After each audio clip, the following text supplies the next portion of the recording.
one that donated this $1,000 is EDF Renewable Energies, and we really appreciate that and thank them for that. As far as the Salvation Army, they closed the unit in Rosamond and they moved it to Mojave because they said they wanted to consolidate.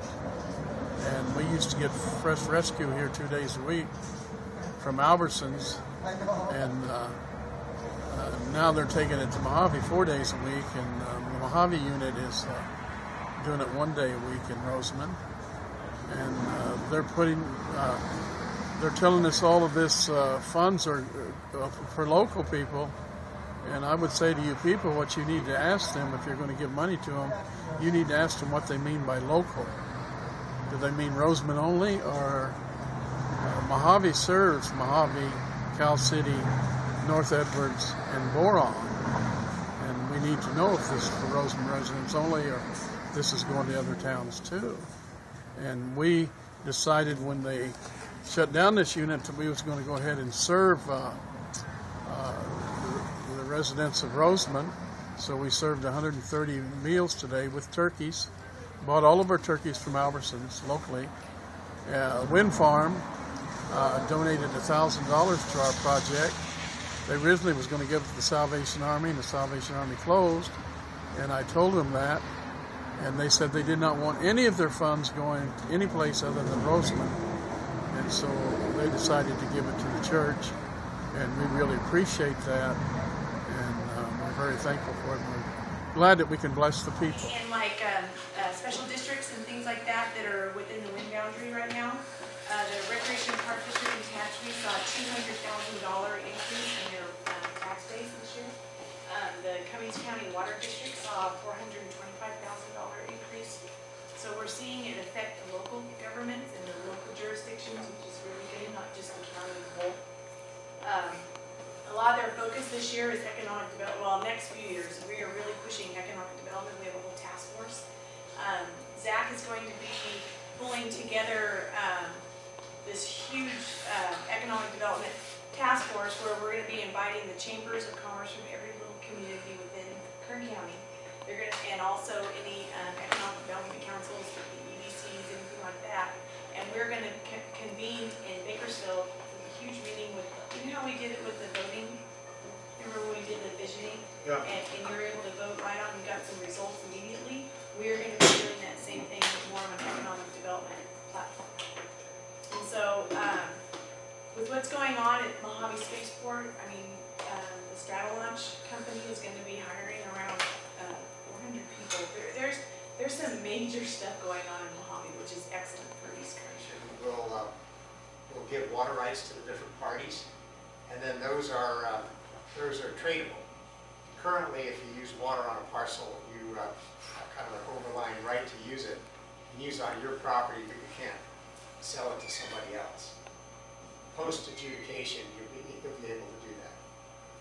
You'll get a lower allotment, but they're tradable. So you'd be able to trade some of that water in Yes. Okay. Yes, and for any one of these projects, our water usage during operations would be 15 or 20 acre-feet a year for 1,400 acres.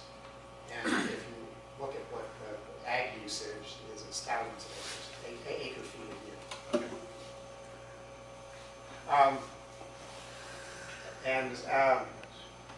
It is low profile. Our solar modules, for the most part, stand 8 or 10 feet off the ground. These projects are most likely going to use trackers.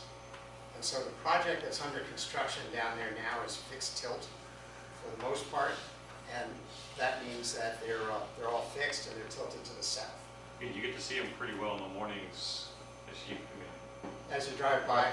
Well, no, I can. Willow Springs. This is 100th straight here, so Okay. 90th would be over here, and I think this is in the community of Willow Springs. There was a housing project that was approved over there about 10 years ago. Yes, it's on this property here. It's the same property? Yes. So they're not going to get houses, you can put solar panels on instead. Yes. Okay. That's right. So let's just go back to, Okay, thanks. happy to go back and forth with other questions.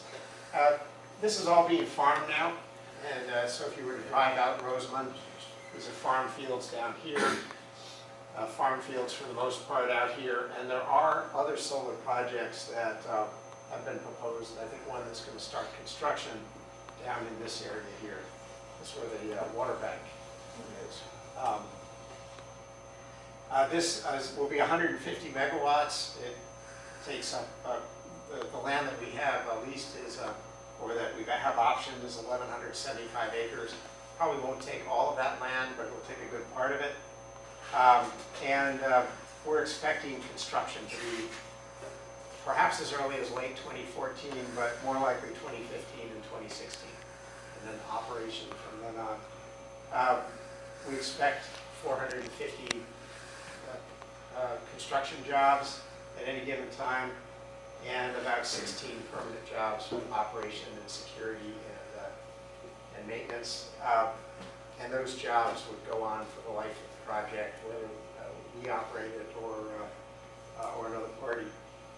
And again, the transmission line will run along Rosamond Boulevard. Director Painter, this is a resolution approving the district name change to the Mojave Air and Spaceport. Does that include an effective date? January 1st, 2013. That's good. Do we have a resolution number yet? There's no resolution number on this. Is that added later? Yes. Yes, it is. After you approve it, it will be assigned the next in order. Okay. I have a question. By making the effective date January 1st, does that stop her from being able to start the process of getting the name change on the EIN number? Okay. All right. January 1st, 2013. Yes. Ready. Ready. Yeah, I saw that in there. We'll change it. Any other questions or comments? All in favor? Aye. Aye. It's approved. Okay, item B. They don't have any conflicts. then Okay. that's fine. 2 years ago, the board, every year we establish our goals for the next year, and we have made it a goal of the district for 2 years to find a way to move electrical power to the north side of the airport.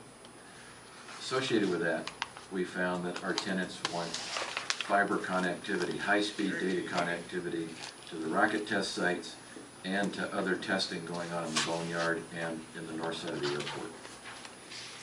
While we're at it, we need water because we have had a couple of brush fires out there.